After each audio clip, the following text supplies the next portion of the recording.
Episode की starting में हमें 4 साल पहले का सीन दिखाया जाता है जहाँ पर हेन युनवो के साथ उसके गांव योंगडू आई हुई होती है और युनवो उसे अपनी फैमिली के बारे में बता रहा होता है।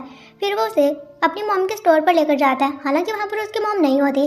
वो दोनों वहाँ पर आइसक्रीम खाते हैं। हेन कहती है कि ये काफ़ी टेस्टी है, मैंने फर्स्ट टाइम खाई है। युनवो कहता है कि क्या पहली बार? क्या तुम्हारी मॉम ने कभी तुम्हें ये नहीं दी? हेन कहती है कि नहीं। तो युनवो कहता है कि आज से मैं तुम्हें वो सारी चीज़ें दूंगा जो कि तुम कभी एंजॉय नहीं कर पाई। तो हेन कहती है तुम ऐसा मत सोचो कि मैं गरीब हूँ, ऐसा नहीं है। युनवो कहता है तुम्हें यहाँ पर मेरे सामने कुछ भी प्रिटेंड करने की ज़रूरत नहीं है, और अगर तुम्हारी फैमिली कर्जे में भी है तब भी तुम्हें शर्मिंदा होने की ज़रूरत नहीं है। मैं बस हमेशा तुम्हारी साइड ही रहना चाहता हूँ। फिर सीन प्रेजेंट में शिफ्ट होता है जहाँ पर वो एनिमल हेन की तरफ आ रहा होता है, लेकिन तभी उसके सामने युनवो आ जाता है जो कि उस एनिमल को मार डालता है और हेन को कहता है कि तुम ठीक तो हो ना। तभी वहाँ पर युनसंग भी आ जाता है और हेन को कहता है कि तुम ठीक हो ना। युनवो कहता है कि हेन को रेस्ट करने की ज़रूरत है और वह हेन को वहाँ से लेकर चला जाता है। फिर वो दोनों जा रहे होते हैं तो हेन कहती है मुझे तो ऐसा लगा था कि आज मैं मर ही जाऊंगी, लेकिन तुमने मुझे बचा लिया और अब तो मेरे अंदर होप आ चुकी है कि मैं नहीं मरूंगी। और तभी वो जल्दी जल्दी गिर जाती है जिससे कि उसके पाँव में चोट लग जाती है। तो युनवो से कहता है कि तुम ठीक तो हो ना, और वो हेन को उठा लेता है और कहता है कि कहीं अब भी तुम्हें मैं ड्रामेटिक तो नहीं लग रहा हूँ। हेन कहती है कि नहीं, अब तुम्हारे पास ऐसा करने का रीज़न है। और फिर युनवो हेन को वहाँ से ले जाता है। फिर हम सोचर को उसके पापा और उसकी बुई के साथ देखते हैं और तभी वो देखते हैं कि सामने से युनवो हेन को गोद में उठाकर लेकर आ रहा होता है और ये देखकर तो वो सारे चौंक ही जाते हैं। फिर हम किम सोन को देखते हैं और वो सोली को कहती है कि चेयरमैन वापस क्यों चले गए। तो सोली कहती है कि उसे एक शमन ने कहा था कि चेयरमैन के साथ हंटिंग के दौरान कुछ भी गलत हो सकता है, तो इसी वजह से वो वापस चले गए थे। और तभी वहाँ पर भागते हुए सूचोल आता है और किम सोन को कहता है कि हेन को चोट लग गई है। फिर हम हेन को उसकी पूरी फैमिली के साथ देखते हैं। हेन अपने पाँव पर दवाई लगा रही होती है। सोचोल कहता है कि मुझे तो यकीन ही नहीं हो रहा है कि युनवो ने इतने बड़े एनिमल को मार डाला है, पहले तो एक बर्ड को भी नहीं मार पाता था। तो किम सोन कहती है वो सिर्फ ऐसे प्रिटेंड करता है कि उसे शिकार आता ही नहीं है। तो ब्योम जोन सोचोल को कहता है कि युनवो के पास एक्सपीरियंस है, तुम्हें भी उसे कुछ सीखना चाहिए। तो हेन सोचोल को बताती है कि पहले युनवो एक ग्रुप का सैनिक रह चुका है, तो उसे तुमसे नहीं बल्कि तुम्हें उसे कुछ सीखना चाहिए। सोचोल कहता है कि क्या सच में? हेन कहती है कि हाँ बिल्कुल। फिर हम यांगे को देखते हैं जो कि युनवो से बात कर रहा होता है और वो युनवो कहता है कि तुमने हेन को बचाकर काफ़ी अच्छा काम किया है। और इस टाइम युनवो जंगल में होता है और वहाँ पर देख रहा होता है कि वहाँ पर एनिमल कैसे आ सकता है, और देखता है कि जो रिस्ट्रिक्टेड एरिया होता है वहाँ का गेट ओपन था। फिर हेन की पूरी फैमिली साथ में बैठकर खाना खा रही होती है, उनके साथ युनवो भी होता है और युनवो चेयरमैन को कहता है कि रेस्ट्रिक्टेड एरिया का गेट ओपन था, तो मुझे लगता है कि वो एनिमल वहीं से आया होगा। तो ग्रेस कहती है कि क्या ये किसी ने जानबूझकर किया होगा, और वो कहती है कि मैं वहाँ की सीसीटीवी फुटेज चेक करूँगी। तो चेयरमैन कहता है तुम्हें चेक करने की ज़रूरत नहीं है, बल्कि मैं खुद ही चेक करूँगा। और वहाँ पर युनवो का ससुर युनवो को काफ़ी अच्छे तरीके से ट्रीट कर रहा होता है, उसे खाने के लिए चीज़ें भी दे रहा होता है और अपनी मेड को भी कहता है कि इसे ये डिश पसंद नहीं है तो इसके लिए कुछ और लेकर आओ। युनवो कहता है कि नहीं नहीं, मैं ये भी खा सकता हूँ।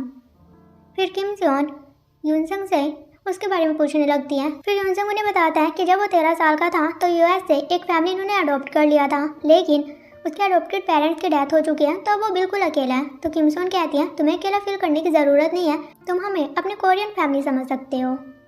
तभी वहाँ पर एक आदमी आता है जिसके साथ एक डॉग होता है। तो चेयरमैन उसे अपने पास बुलाता है और कहता है कि ये डॉग तो काफ़ी अच्छा लग रहा है। तो वो बताता है कि एक बार इस डॉग ने मेरी बेटी की जान भी बचाई थी।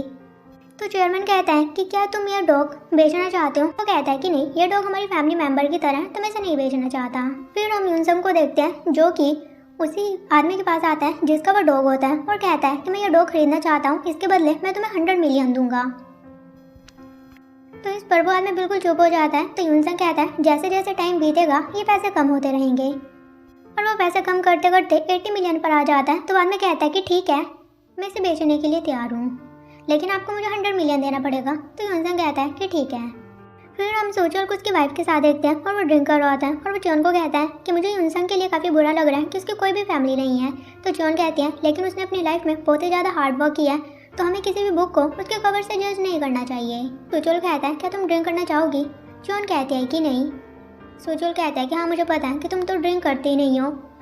तो चोन कहती है मैं तुम्हारी ड्रिंक बड़ी नहीं बन सकती, तो इसके लिए कहीं तुम्हें बुरा तो नहीं लगता? सोचोल कहता है कि बिल्कुल भी नहीं। इसके बाद सोचोल रेस्टरूम चला जाता है, लेकिन उसके जाने के बाद चोन कहती है कि लड़का तो बहुत ही ज़्यादा बोलता है और वो तो सारी की सारी ड्रिंक खुद ही पी लेती है। फिर सूचोल हॉल में युनवो को देखता है और कहता है कि तुम यहाँ पर क्या कर रहे हो, तुम्हारा रूम तो ऊपर है ना? तो युनवो कहता है कि हाँ, और उसे कहते हैं कि एक बार तुमने काम से रिलेटेड मुझसे एडवाइस मांगी थी ना, और उसे एडवाइस देने लगता है। और वो सोचोल को कहता है कि आज मैं पूरी रात फ्री हूँ, मैं तुम्हें पूरी रात एडवाइस दे सकता हूँ। सोचोल कहता है कि नहीं, मेरी वाइफ मेरा वेट कर रही है। फिर सोचोल उसे कहता है कहीं तुम इसलिए तो डरे हुए नहीं हो कि तुम्हें और हेन को एक ही रूम में सोना पड़ेगा। ये सुनकर यूनवो जोर जोर से हंसने लगता है और कहता है कि तुम भी कैसी बातें कर रहे हो, हम दोनों शादीशुदा है तो एक ही रूम में सो सकते हैं। लेकिन यूनवो तो सच में डरा हुआ होता है। तो वो जैसे कैसे ऊपर चला जाता है तो उसे देखकर सोचोल कहता है कि मुझे इसके ऊपर बहुत ही ज़्यादा तरस आता है। फिर वो अपनी वाइफ के पास वापस आता है और कहता है कि ड्रिंक कहाँ गई। तो जॉन कहती है क्या तुम भूल गए, ये सारी तुमने ही तो पी थी, लगता है तुम्हें नशा हो गया। सोचोल कहता है कि अच्छा, मुझे तो याद ही नहीं है। फिर हम यूनवो को देखते हैं जो कि धीरे धीरे करके अपने रूम में आता है और आराम से बेड पर लेटने लगता है। लेकिन तभी हेन कहते हैं कि अभी तक तुम कहाँ थे। तो यूनवो एकदम पीछे होता है और वो कहता है कि मुझे सोचोल मिल गया था। फिर हेन उसे कहती है क्या तुम मेरे टॉप को अनबटन कर सकते हो, मेरे हाथ में चोट लगी है तो मुझे हर्ट हो रहा है। पहले तो यूनवो सुनकर थोड़ा चौंक जाता है और वो कहता है कि हाँ मैं कर सकता हूँ। फिर वो उसके टॉप को अनबटन करने लगता है, वो उसके 3 बटन अनबटन करता है। तो हेन कहती है कि बस अब मैं खुद ही कर लूँगी।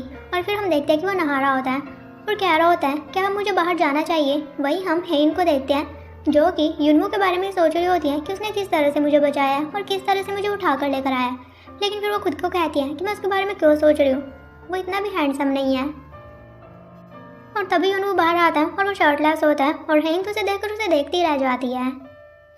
लेकिन फिर वो वहाँ से उठकर बाथरूम में आती है और वो खुद को कह रही होती है कि हेन ये तुम्हें क्या हो गया है। लेकिन ये यूनवो खुद को समझता क्या है, इसे क्या लगता है कि ये बहुत ही ज़्यादा हैंडसम है, क्या ये मुझे सिड्यूस करने की कोशिश कर रहा है।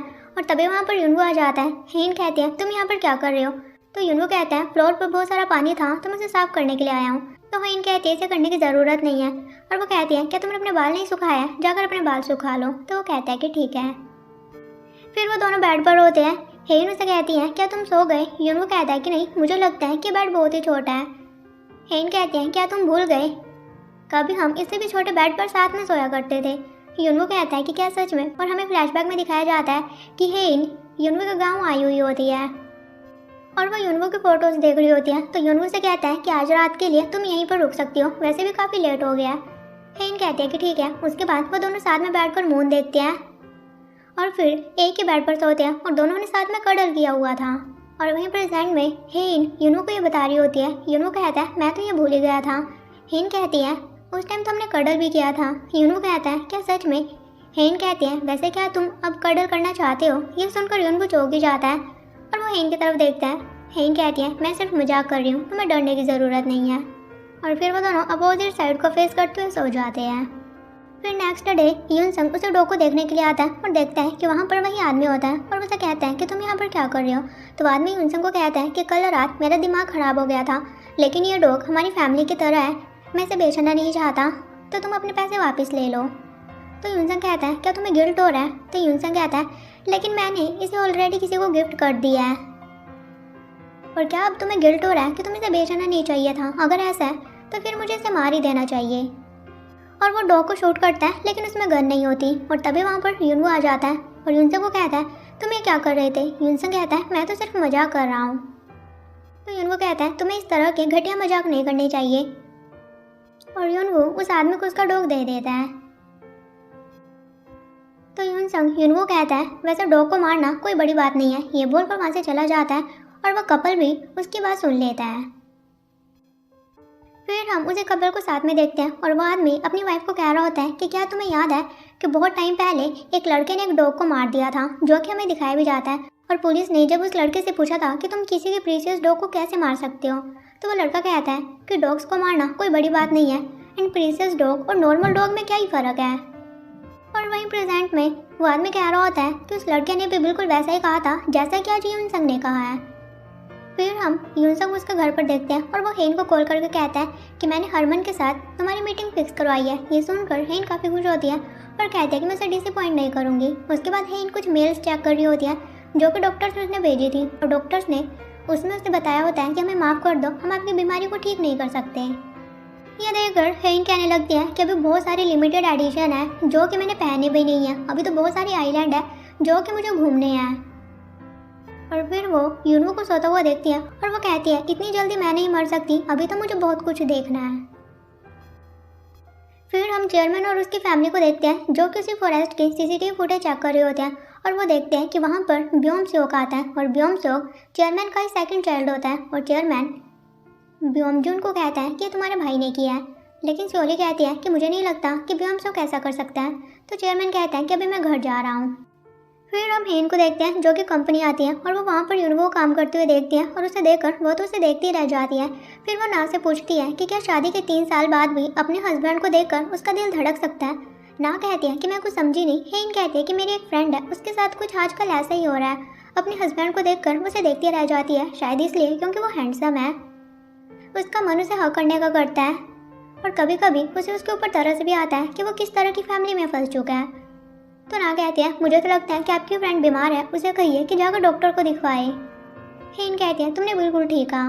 फिर हेन डॉक्टर के पास आती है और उसे कहती है कि आजकल मेरे साथ कुछ अजीब हो रहा है। वैसे तो मैं बहुत ही ज़्यादा कोल्ड हार्टेड हूँ, लेकिन लोगों को देखकर मुझे उनके ऊपर तरस आता है। और हमें फ्लैशबैक में दिखाया भी जाता है कि गिलहरी बारिश में भीग रही होती है तो हेन अम्ब्रेला देकर उसे बारिश से बचाती है। फिर हेन कंपनी में भी एक एम्प्लॉय को देखती है जो कि न्यू होता है और वो ना को कहती है कि यहाँ पर क्या कर रहा है। तो ना कहती है कि इसका बच्चा हॉस्पिटल में, इसे पैसों की ज़रूरत है, तो इसी वजह से मैंने इसे यहाँ पर काम करने की परमिशन दे दी।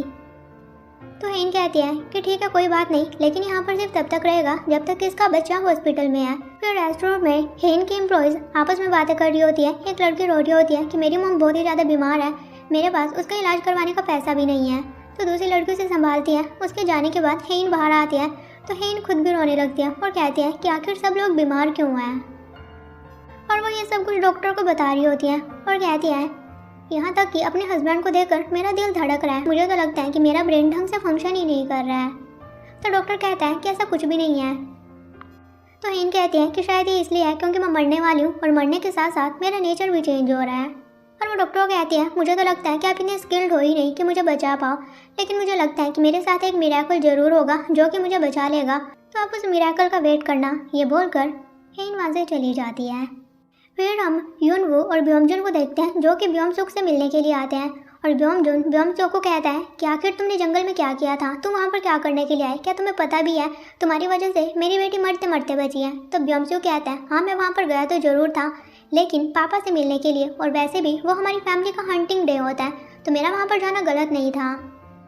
और रही बात हेन के मरने की, तो मैंने वहाँ पर ऐसा कुछ भी नहीं किया। और तुम्हें हेन की तो इतनी ज़्यादा फिक्र हो रही है, लेकिन जब मेरे ऊपर गलत इल्ज़ाम लगाकर मुझे फैमिली से बाहर निकाला गया था तब तो तुम बिल्कुल भी अपसेट नहीं हुए थे। तो ब्योमजून कहता है अगर तुम पापा से मिलने गए थे तो तुम उनसे मिले क्यों नहीं। तो ब्योमसू कहता है कि मैंने सोली से बात की थी और उसे कहा था कि मैं पापा से मिलना चाहता हूँ, लेकिन उसने कहा कि वो सो रखा है और ना ही वो तुमसे मिलना चाहते हैं, तो उसने मुझे उनसे मिलने ही नहीं दिया। और ब्योमजून को कहता है कि प्लीज़ मुझे एक बार चेयरमैन से मिलने दो, मैं उससे मिलना चाहता हूँ। तो ब्योमजून कहता है मुझे नहीं लगता कि अब तुम्हें उससे मिलना चाहिए। ये बोलकर वो और यूनवो वहाँ से चले जाते हैं। तो ब्योमजून यूनवो कहता है कि तुम्हें क्या लगता है कि हमारी फैमिली बहुत ही ज़्यादा अजीब है क्योंकि हम सभी ने एक दूसरे के ऊपर मुकदमे किए हुए हैं। तो यूनवो कहता है कि ऐसा कुछ भी नहीं है। तो ब्योमजून कहता है मुझे तो लगता है कि हमारी फैमिली की वजह से तुम्हें भी काफ़ी कुछ झेलना पड़ रहा है, लेकिन तुमने हमारी फैमिली के लिए काफ़ी कुछ किया है। ये बोलकर वो वहाँ से चला जाता है। फिर ब्योमजून घर आता है और वो सोलो को कहता है कि पापा कहाँ पर है। तो वो कहता है कि वो सो रखे हैं, क्या मुझे उन्हें उठाना चाहिए। ब्योमजून कहता है कि नहीं, उन्हें उठाने की ज़रूरत नहीं है। फिर वो सोली से पूछता है कि क्या ब्योमसोक तुम्हारे पास आया था कि वो पापा से मिलना चाहता है। तो सोलू कह देती है कि नहीं, वो मेरे पास नहीं आया था और मुझे तो लगता है कि ब्योमसोक ने अभी भी चेयरमैन के अगेंस्ट ग्रजेस रखे हुए हैं। फिर हम किम सोन और ग्रेस को देखते हैं और वो ग्रेस को कहती है कि मैं यूनसंग के बारे में और भी बहुत कुछ जानना चाहती हूँ। तो ग्रेस कहती है मुझे बस उसकी बिजनेस लाइफ के बारे में पता है, उसके बैकग्राउंड के बारे में मुझे कुछ जानना नहीं है। तो किम सोन कहती है कि तुम्हें उसके ऊपर नज़र रखनी होगी। ग्रेस कहती है कि ठीक है। फिर हम यूनसंग को एक होटल में देखते हैं और ग्रेस उसे फॉलो कर रही होती है। तो यूनसंग उसे देख लेता है। फिर वो दोनों साथ में बैठकर बात करते हैं। तो यूनसंग कहता है तुम मुझे फॉलो क्यों कर रही थी। तो ग्रेस कहती है क्योंकि किम सोन ने मुझे तुम्हारे ऊपर नज़र रखने के लिए कहा था, क्योंकि वो तुम्हारा बैकग्राउंड चेक करना चाहती है। फिर वो यूनसंग को कहती है वैसे तुम्हारा और हेन का क्या हुआ, क्या तुम्हारी बात बन सकती है, क्या अभी भी कोई चांस है। तो यूनसंग कहता है तुम ये क्यों जानना चाहती हो। तो ग्रेस कहती है मैंने बहुत सारी लड़कियों की शादी करवाई है, लेकिन मैं क्वीन की डॉटर की शादी नहीं करवा पाई और हेन ने अपनी मर्जी से शादी कर ली और उस टाइम मुझे बहुत ही ज़्यादा डिसरिस्पेक्ट फील हुई थी, तो मैं अपनी रिस्पेक्ट वापस चाहती हूँ। तो यूनसंग कहता है कि ठीक है, तुम्हें जो करना है करो, लेकिन तुम पहले वाली गलती तो बिल्कुल भी मत करना। ग्रेस कहती है कि ठीक है, तुम मेरे ऊपर यकीन करो। फिर हम यूनवो और उसके फ्रेंड यांगी को देखते हैं। यांगी यूनवो कहता है कि तुम तो हेन की लाइफ सेवियर हो, तुमने काफ़ी अच्छा काम किया और तुम्हें हमेशा ऐसे ही करते रहना है। तुम्हें हेन की फैमिली के दिल में अपनी जगह बनाने की ज़रूरत है। तो यूनवो कहता है लेकिन मैं तो सिर्फ उसकी फैमिली और हेन से फ्री होना चाहता हूँ। तो यांगी कहता है लेकिन मुझे नहीं लगता कि ये सही होगा, क्योंकि अगर तुम ऐसा करते हो फिर तो तुम्हें अपनी जॉब और अपनी लग्जरियस लाइफ को गुड बाय कहना पड़ेगा। फिर हम यूनवो के भाई यूनताए को देखते हैं और उसके जिम में एक लेडी अपने बच्चे को लेकर आती है, क्योंकि वो अपने बच्चे को बॉक्सिंग सिखाना चाहती है। लेकिन बच्चा यूनताए को कहता है कि मैं बॉक्सिंग नहीं बल्कि मैं टेक्वांडो सीखना चाहता हूँ। तो यूनताए कहता है लेकिन यहाँ पर इससे भी अच्छा काफ़ी कुछ सिखाया जाता है जो कि उसे वो करके बताता है, और इसकी वजह से यूनताए को चोट भी लग जाती है। तो वो बच्चा कहता है मैं यहाँ पर कुछ भी नहीं सीखना चाहता, मेरा एक फ्रेंड है जो कि किसी और जिम में जाता है, मैं उसके साथ ही जाना चाहता हूँ। तो वो अपनी मॉम को लेकर वहाँ से चला जाता है। और तभी वहाँ पर यूनताए की बहन मिसू आ जाती है और मिसू से कहती है कि तुम्हें क्या हुआ, तुम्हारे सर पर तो चोट लगी है। यूनताए कहता है ये हल्की सी चोट है, मैं बिल्कुल ठीक हूँ, लेकिन मुझे तो ऐसा लगता है कि मुझे अपना जिम बंद करना पड़ेगा। तो मिसू कहते हैं मुझे भी ऐसा लगता है कि मेरा सैलून जल्दी बंद हो जाएगा, और मुझे तो गुस्सा आ रहा है कि आखिर यूनवो डिवोर्स क्यों ले रहा है। मुझे लगता है कि हमें सियोल जाना चाहिए और हेन से बात करनी चाहिए। फिर हम यूनवो और यांगी को देखते हैं और यांगी यूनवो कहता है कि हेन को कभी पता नहीं चलना चाहिए कि तुम उसे डिवोर्स देना चाहते थे। तो यूनवो कहता है ये बात सिर्फ हम दोनों के बीच है, मुझे सीक्रेट ही रहनी चाहिए। यांगी कहता है तुम मेरी फिक्र मत करो। लेकिन वहीं हम देखते हैं कि यूनताए और मिसू तो हेन से बात करने के लिए सियोल पहुंच जाते हैं और वो हेन की कंपनी में आते हैं और कहते हैं कि हम हेन की फैमिली है उससे बात करना चाहते हैं। लेकिन वो लड़के कहते हैं कि आपको उनसे बात करने के लिए अपॉइंटमेंट की ज़रूरत है। तो मिसू उन्हें यूनवो और हेन की शादी की फ़ोटो दिखाती है और कहती है कि देखो हम उसकी फैमिली है। और तभी वहाँ पर हेन आ जाती है। तो हेन उन्हें कहते हैं कि आप यहाँ पर क्या कर रहे हो। तो वो कहते हैं कि हम आपसे बात करना चाहते हैं। तो हेन उन्हें ऊपर लेकर जाती है। तो हेन कहते हैं कि आप क्या बात करना चाहते हो। तो मिसू कहते हैं कि मुझे तो समझ ही नहीं आ रहा है कि मुझे कहाँ से शुरुआत करनी चाहिए। और वो कहती है मुझे पता है कि सारी यूनवो की गलती है, तुम्हारे लिए काफ़ी अनकंफर्टेबल हो रहा होगा कि तुम दोनों साथ में सोते हो, साथ में खाना खाते हो, लेकिन उसके बाद भी ये सब कुछ हो रहा है। तो हेन कहती है मैं कुछ समझी नहीं, और वैसे भी हमारे पास तो अलग अलग रूम है।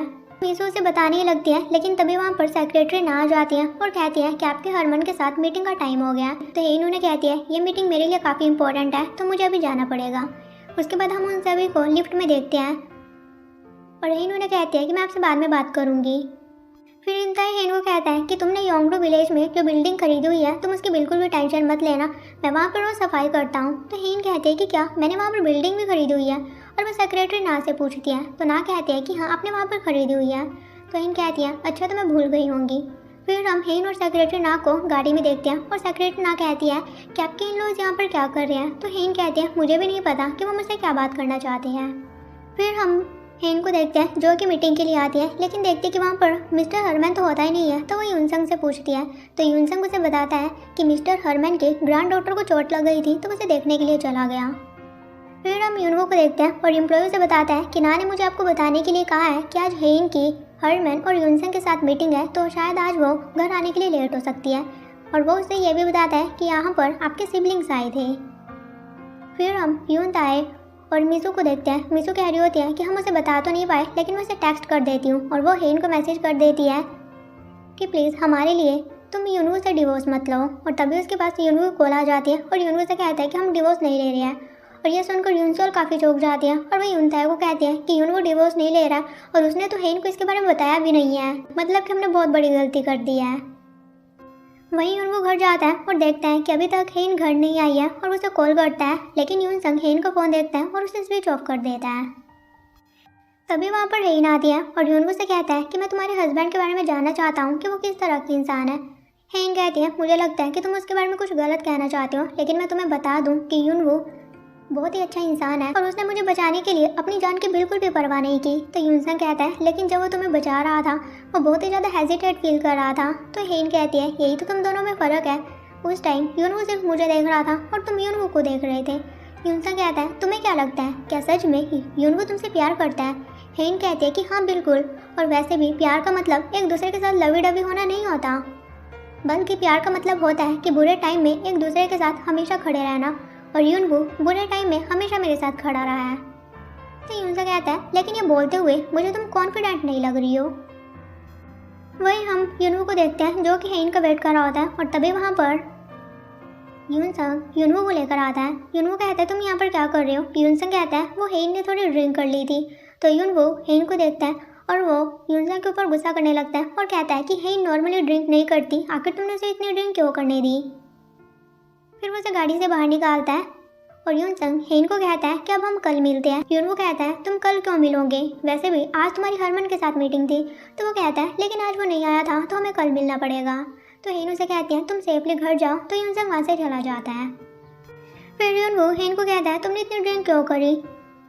हेन कहती है क्योंकि मैं अब कुछ न्यू ट्राई करना चाहती हूँ, वैसे भी मैं बाकी सभी लोगों से काफ़ी अलग तरीके से अपनी ज़िंदगी जी रही थी ताकि मैं लॉन्ग टाइम तक जी सकूँ, लेकिन ये सब कुछ यूज़लेस हो गया और अब से मैं वो सब कुछ करना चाहती हूँ जो मैं नहीं कर पाई और मैं उन सब लोगों को मार डालना चाहती हूँ जो कि मरना डिजर्व करते हैं। यूनवू कहता है मैं कुछ समझा नहीं। हेन कहती है जो भी मुझे धोखा देने की सोच रही है मैं उन सबको मार डालूंगी और वैसे भी मेरे पास सिर्फ 3 महीने ही तो बचे हैं, अगर उन्हें मारने के बाद मैं जेल में भी चली जाती हूँ तो क्या ही फ़र्क पड़ जाएगा, और वैसे भी तुम तो मेरे अटॉर्नी हो ही ना, तुम मुझे बचा ही लोगे। तो ये सुनकर यूनवू का तो चेहरा ही उठ जाता है और हेन उसे कहती है तुम क्यों डर रहे हो, तुम कौन सा मुझे धोखा देने वाले हो। तो यूनवू कहता है कि हाँ वैसे मैं तुम्हें इतने टाइम से कॉल कर रहा था, तुम कॉल क्यों नहीं उठा रही थी और तुम्हारा फ़ोन है कहाँ पर। हेन कहती है लगता है वो गाड़ी में ही रह गया। ये सुनकर यूनवू काफ़ी चौंक जाता है और वो ड्राइवर को कॉल करके उसके फ़ोन के बारे में पूछता है, क्योंकि यूनवू को पता होता है कि मीसू ने उसे मैसेज कर दिया है और वो किसी भी हालत में उस मैसेज को डिलीट करना चाहता है ताकि हेन उसे ना देख पाए। लेकिन तभी हेन कहती है कि मेरा फ़ोन तो मेरे पास ही है और वो फ़ोन को स्विच ऑन करती है। ये देखकर यूनवू काफ़ी चौंक जाता है और वो भागते हुए हेन की तरफ आता है और उसके फ़ोन को गिरा देता है और वो एक दूसरे काफ़ी क्लोज होते हैं। तो हेन कहती है तुम ये क्या कर रहे हो। यूनवू कहता है कि मुझे भी नहीं पता कि मैं क्या कर रहा हूँ। तो हेन कहती है मैंने तुमसे कहा ना कि अब से मैं न्यू चीज़ें ट्राई करना चाहती हूँ, और ऐसा कहकर वो यूनवू को किस कर देती है। फिर हमें एक पास्ट सीन दिखाया जाता है जो कि उनकी शादी से पहले का होता है। यूनवू हेन को एक जगह पर लेकर आता है और कहता है कि यहाँ पर मेरा सारा स्ट्रेस कम होता है, साथ ही वो उसे वहाँ के हैप्पी प्रिंस की स्टोरी भी सुना रहा होता है और वो दोनों साथ में काफ़ी खुश होते हैं। और एपिसोड के लास्ट में हमें एक सीन दिखाया जाता है जहाँ पर हेन ना को कह रही होती है कि मैं एक कैंसर सपोर्ट सेंटर बनाना चाहती हूँ अपनी कंपनी के एम्प्लॉयज़ के लिए, लेकिन ना कहती है कि ऐसा क्यों। तो हेन कहती है कि मान लो तुम्हारे घर में किसी को कैंसर है तो क्या तुम अपने काम पर ध्यान दे पाओगी। ना कहती है कि बिल्कुल भी नहीं। तो हेन कहती है कि बस इसी वजह से, अपनी फैमिली प्रॉब्लम्स की वजह से एम्प्लॉयज़ ढंग से काम नहीं कर पाते हैं और रो रो कर उनका बुरा हाल हो रहा है, तो बस अपनी कंपनी की रेपुटेशन के लिए मैं ये सब कुछ करना चाहती हूँ। और हेन खुद को तसल्ली देने के लिए कहती भी है कि मैं ये सब कुछ इसलिए नहीं कर रही हूँ क्योंकि मुझे उनके लिए बुरा लग रहा है, मैं सिर्फ अपनी कंपनी की रेपुटेशन के लिए सब कुछ कर रही हूँ। इसी के साथ ही एपिसोड खत्म हो जाता है। सो गाइज हम मिलेंगे नेक्स्ट एपिसोड के साथ। Till then take care, bye bye.